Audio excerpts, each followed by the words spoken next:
जगाला माहितीये की दयाल सर ब्रह्मचारी आहेत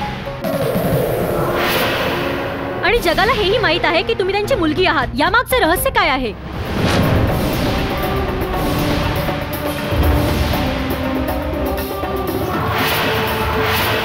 मॉम, खरंच दिव्या दयाल रावांची मुलगी नाहीये का? तू गप्प का आहेस मॉम? मी तुला विचारतोय की हे खरं आहे का? हो, हे खरं आहे.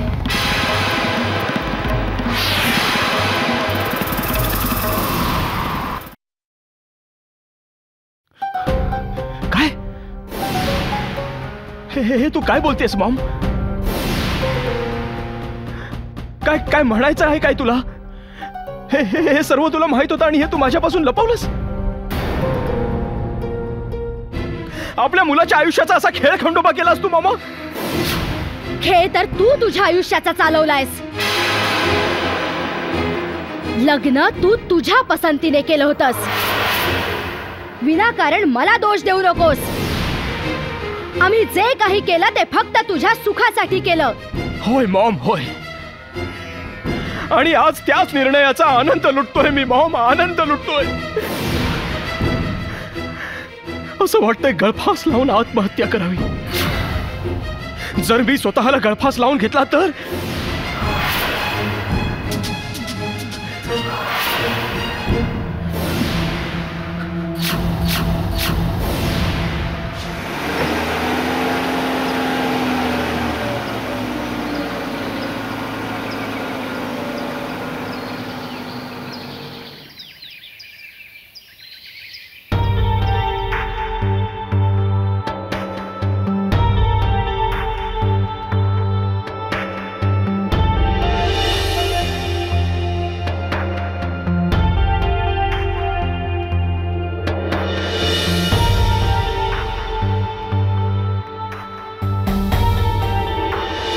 दयालराव, अरे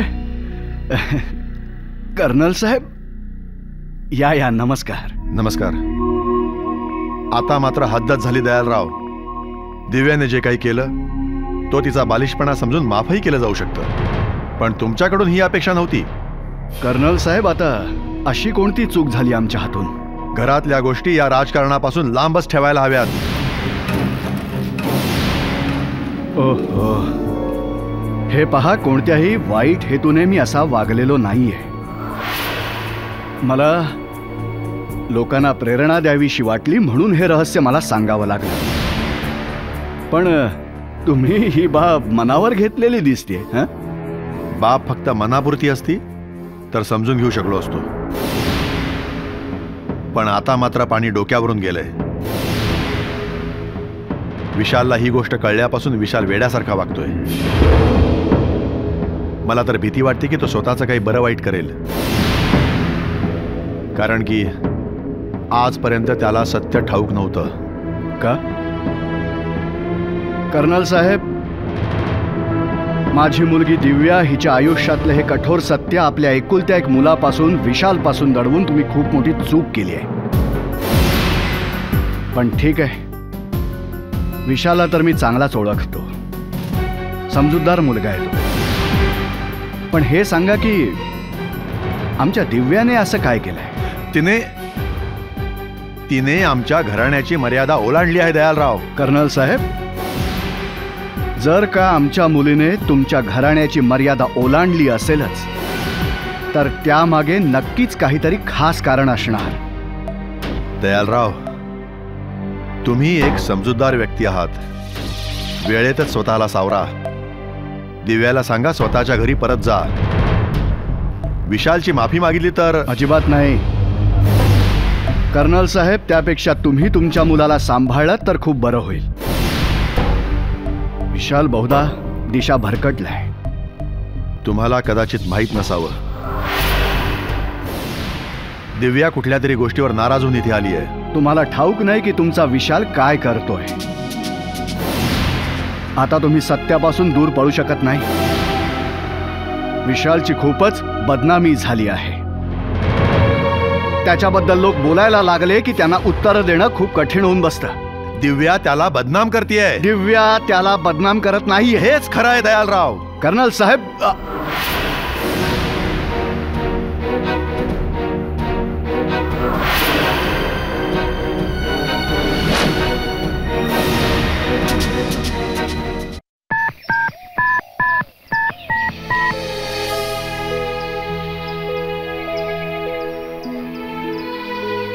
हॅलो दिव्या. हा शोना, बोल. कशी आहेस तू? दिव्या, तू कुठे आहेस? तू फोनही केला नाहीस आणि हनीलाही पाहायला आली नाहीस. सॉरी, मी नाही येऊ शकले. पण तू आहेस कुठे? दिव्या, मला असं कळलंय की तू... होय शोना, मी चंद्राविलाला कायमचा निरोप दिलाय हे खरं आहे. मी माझ्या बाबांच्या घरी आहे. पण का दिव्या? या 2 दिवसात बरंच काही बदललंय. बरं, ते सगळं जाऊ दे. तू तुझ्याबद्दल सांग. तुझी हनी कशी आहे? काहीच माहित नाही. काहीच सुगावा लागला नाही.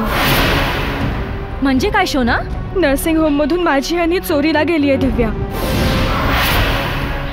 कोणीतरी तिला पळवलं.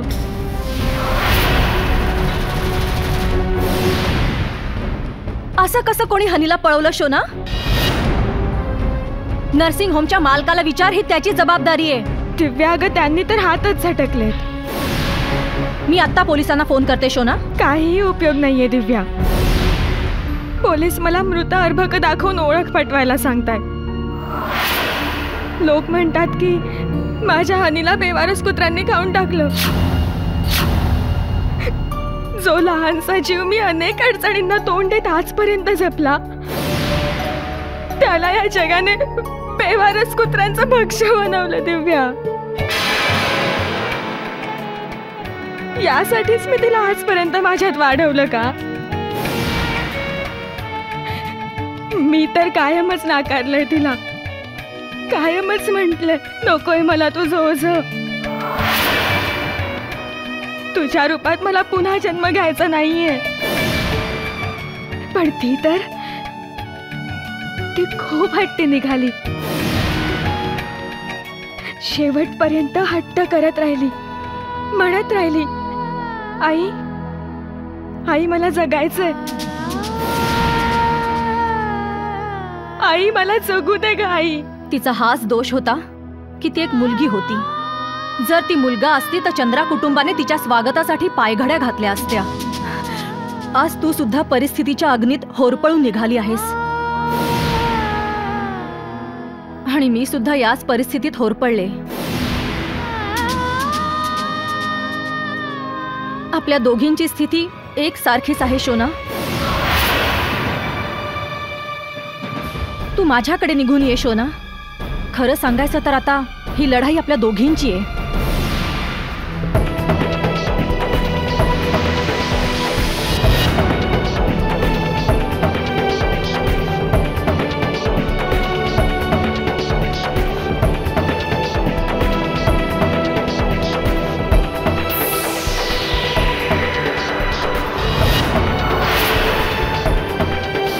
ही एका स्त्रीच्या प्रतिमेची, स्त्रीच्या अस्तित्वाची लढाई आहे जी आता आपल्याला सुरू करावीच लागेल.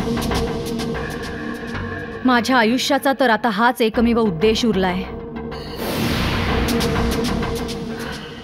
अरे, कोणाविरोधात युद्ध पुकारलं जात आहे?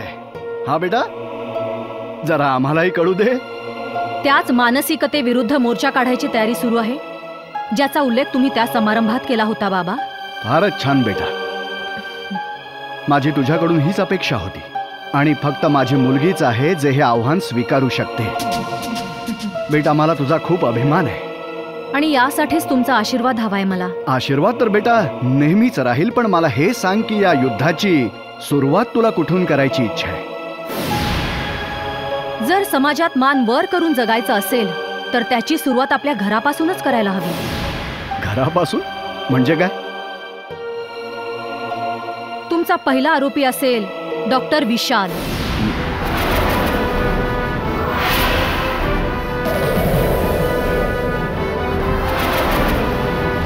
नाही बेटा, हे तू अजिबात योग्य करत नाहीयेस. आपलं घर कुटुंब उद्ध्वस्त करून तू कधी कधी सुखी होऊ शकणार नाहीस बेटा. आणि हो, कर्नल साहेब आले होते. घराची मर्यादा ओलांडून तू सगळ्यांची मनं खूप दुखावली आहेस दिव्या. अजूनही ते तुला माफ करू शकतील, पण मी त्यांना माफ करू शकणार नाही. अगं पण का? कारण डॉक्टर विशालने माझा मान सन्मान पायदळी तुडवलाय. हा डॉक्टर विशाल तो विशाल नाहीये ज्याला तुम्ही ओळखत होतात किंवा ज्याला मी ओळखत होते. डॉक्टर विशाल आज माणुसकीचा शत्रू बनलाय. त्याने माणुसकीच्या नावाला जो काळीमा फासलाय ना, तो पुसून काढणं केवळ अशक्य आहे बाबा.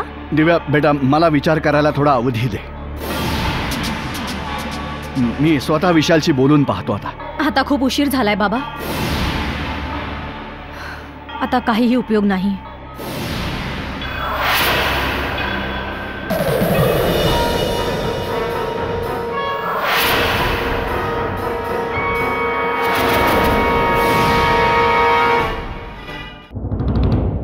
हे बघ मिशेल, ठरल्याप्रमाणे मी माझं काम पूर्ण केलं होतं, पण तू मला दिलेलं वचन मोडलंस.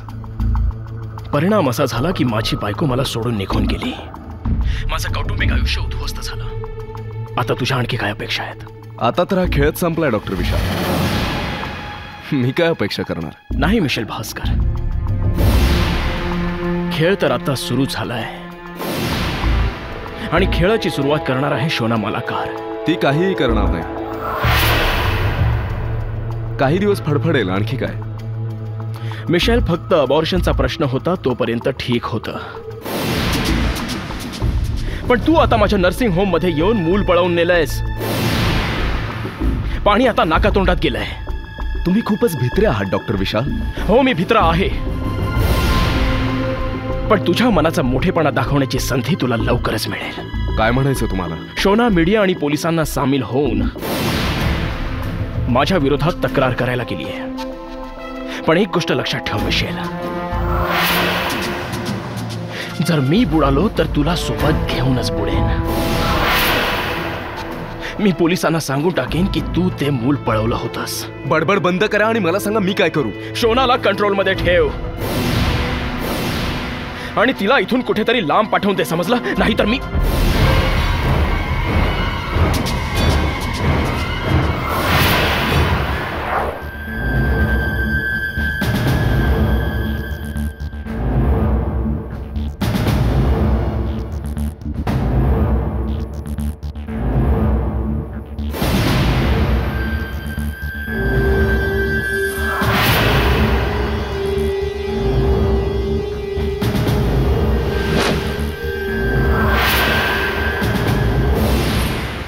कुठे निघालेस? सोशल ऑर्गनायझेशनची मीटिंग आहे.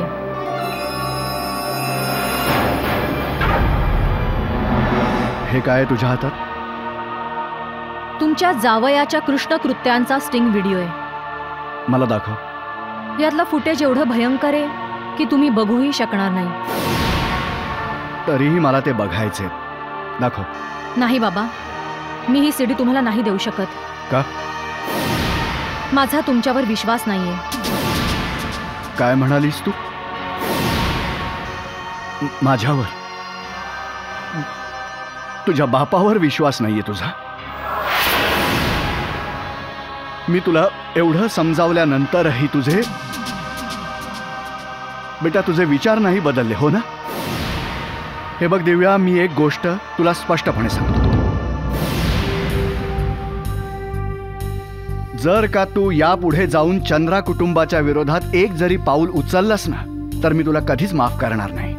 वा बाबा वा. आज अचानक तुमचं जावई प्रेम एवढं उचंबळून आलंय की तुम्ही तुमचे सिद्धांत सोडायला तयार झालात. समारंभात महिला पत्रकाराने तुमची चांगलीच खरडपट्टी काढली होती. ती बरोबर बोलली होती. बरोबर होतं तिचं की दयालराव, तुम्ही प्रॅक्टिकल माणूस नाही आहात. पुरे दिव्या, मला सल्ला नको आहे, सीडी हवी आहे. सीडीचा तमाशा आता तुम्ही टीव्हीवर बघा, संपूर्ण जगासोबत. नाही दिव्या, तू असं काहीही करणार नाहीयेस. नाही बाबा, तुम्ही सुद्धा दुतोंडी माणूस आहात. समाजात काहीतरी वेगळे आणि घरात काहीतरी वेगळे. देशातील मुलींच्या परिस्थितीवर कालपर्यंत तर आक्रोश करून छाती बडवत होतात. मग आज काय झालं? आज मी तुम्ही पाहिलेलं स्वप्न पूर्ण करायला निघाले आहे बाबा.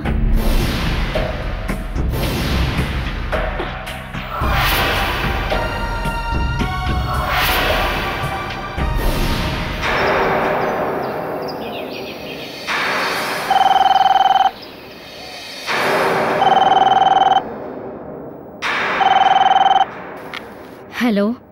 वंदनाताई, मी दीनदयाल बोलतोय. नमस्कार. नमस्कार. बोला ना. बरं, कशा आहात तुम्ही? काय सांगू, तुमच्या मुलीने तर आमच्या घरातलं सुख समाधान सगळं हिरावून घेतलंय.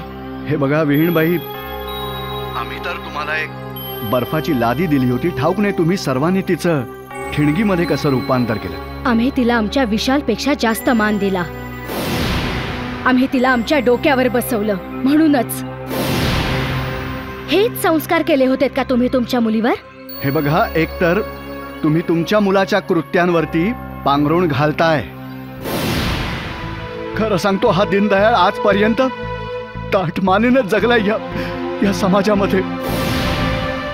पण आज मान वर करायला घाबरतोय. ज्या मुलीबद्दल तुम्हाला एवढा अभिमान वाटतो ना, तिच्यामुळेच तुमची मान आज खाली गेलीये. नाही विहीणबाई, माझ्या मुलीमुळे माझी मान कधीही खाली झुकलेली नाही. मान खाली गेली ती आमच्या जावयामुळे. त्याने आम्हाला तोंड दाखवायलाही जागा ठेवली नाहीये. दयालराव, तुमच्या मुलीने तर सासरची मर्यादा ओलांडलीये आणि तुम्ही तरीही माझ्या मुलालाच दोष देताय. तुम्ही स्पष्टपणे का बोलत नाही की तुमच्या मुलीचं मन विटलंय आणि तुम्हाला हे नातं तोडायचंय? विहीणबाई, हे बघा, गोष्ट एवढी ताणणं योग्य नाहीये. तर मग तुम्ही दिव्याला सांगा की तिने ह्या घरी परत यावं. आता ती मुलगी माझ्या नियंत्रणाबाहेर गेली. तिच्या समोर तर मीच लाचार झालोय. पण आम्ही तर लाचार झालो नाही होत ना. माझी दिव्या यावेळी एका जखमी वाघिणी सारखी आहे. जोपर्यंत तिचा राग शांत होत नाही तोपर्यंत विशालने सावध राहायला हवं.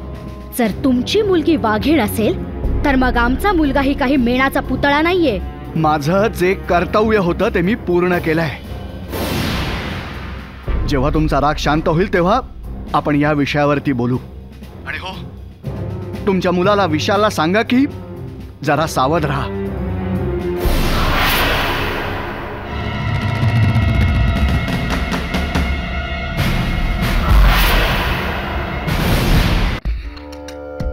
काय झालं वंदना? एवढी का घाबरली आहेस? कोणाचा फोन होता? दयालरावांचा. काय म्हणत होते? हेच की विशालला सांगा की दिव्याच्या रागाकडे दुर्लक्ष करू नये, सावध राहावं. माझ्या मनात तर आता शंकेची पाल चुकचुकते. शेवटी स्त्री आहे ना. सांभाळलं तर 10 पिढ्यांचं मन सांभाळेल. पण जर चौताळली तर राज्यपट उधळून लावू शकते. ती नक्कीच काहीतरी नवीन अडचण उभी करणार.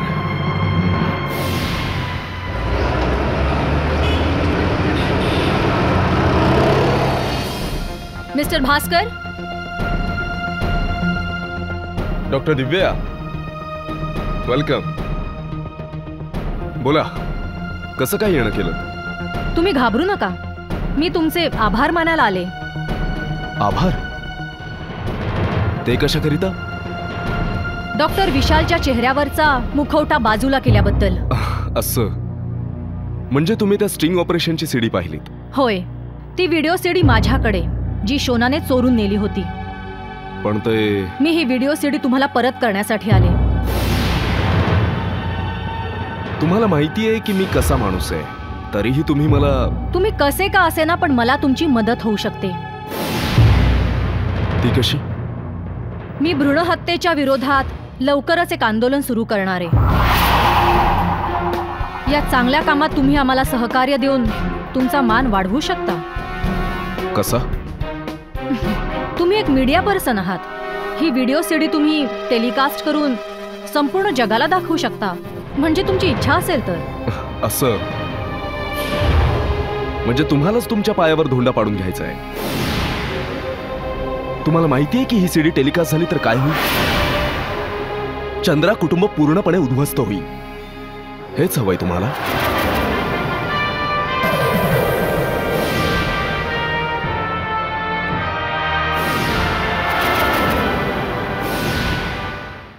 तुमची सुस्वभावी पत्नी त्या स्टिंग ऑपरेशनची सीडी मला देऊन गेली. मला पुन्हा ब्लॅकमेल करतो आहेस का तू?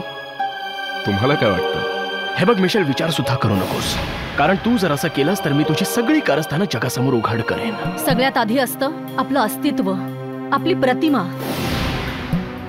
आणि आज आपण सर्व इथे शपथ घेणार आहोत की आपण आपल्या प्रतिमेची, आपल्या अस्तित्वाची लढाई स्वतः लढू. शोना, आता वेळ आली आहे की तू तुझं जुनं आयुष्य विसरून एका नवीन आयुष्याची सुरुवात करावीस. माझ्या आयुष्यातली सगळी स्वप्न उधळून तू मला नवीन सुरुवात करायला सांगतोयस?